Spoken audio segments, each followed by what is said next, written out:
నేను ఒకటే మీ అందరికి హామీ ఇస్తున్నా, రాష్ట్రంలో అందరికి కూడా హెచ్చరిక చేస్తున్నా.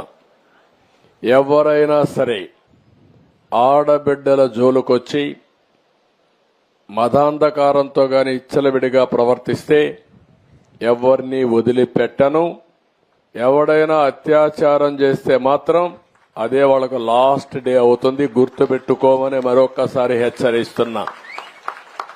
గవర్నమెంట్ అంటే తమాషా ఆడద్దండి. ఏదో గవర్నమెంట్ అంటే బెదిరిస్తే బెదురుతుందని కాదు. యాంటీ సోషల్ ఎలిమెంట్స్ ఎవడైనా సరే నిర్మోహమాటంగా అణిచివేస్తా. మర్యాదగా ఇంతవరకు చెప్పా.